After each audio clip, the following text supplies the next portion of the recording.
Good day and welcome to another business expense. All right, so today we're going to be talking about the Spyderco Canis. All right, the Spyderco Canis is it's pretty much a purpose-built knife designed by a guy named Kelly McCann.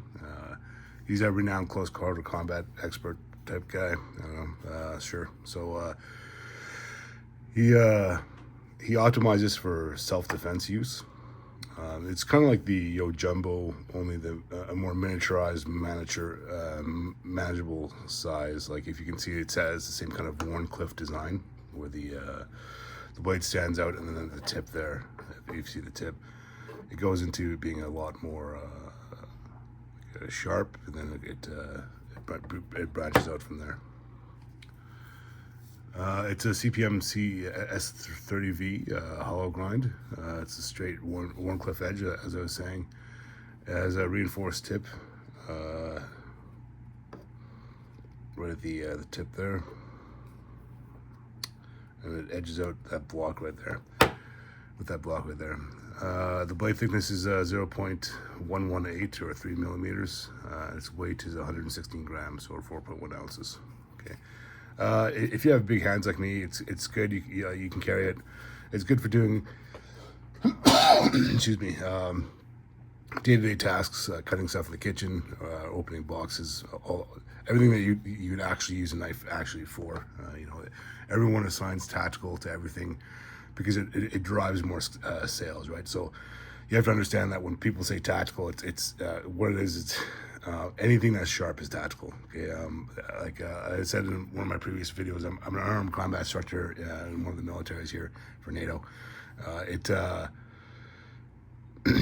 The idea is that you're cutting you want to pierce and cut an artery, right?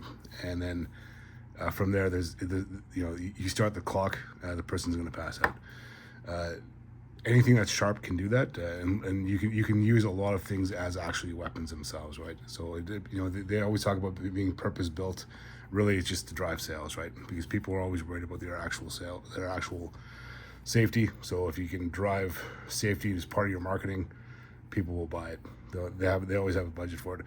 I know this knife is dirty here, so that I was going to clean it, but I also want you to know that I did carry this for a long time. I didn't put it away, and I think these are kind of rust spots that have been forming. So I'll just count that as part of the review. But this is fine. It kind of disappears in the pocket. I did have to pull one of the clips off of it in order to kind of cannibalize it for another knife, but for another Spyderco. But it disappears in the pocket. It's a fine kind of everyday use. It's one of the things I would say is that it's very light.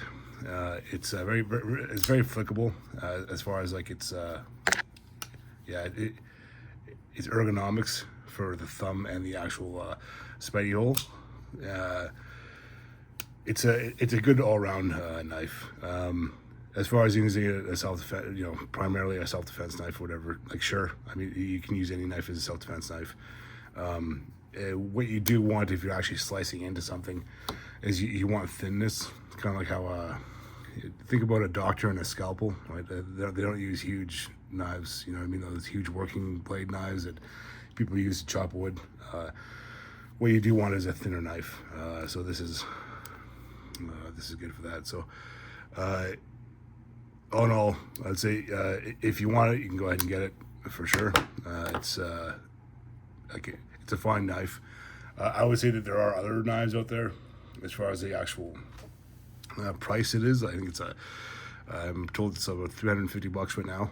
So, I mean, if this knife really stands out to you, and it's something you're cool with carrying with you every day, then for sure. But there are other knives out there, right? So it has that back lock there, much like the other knives they have.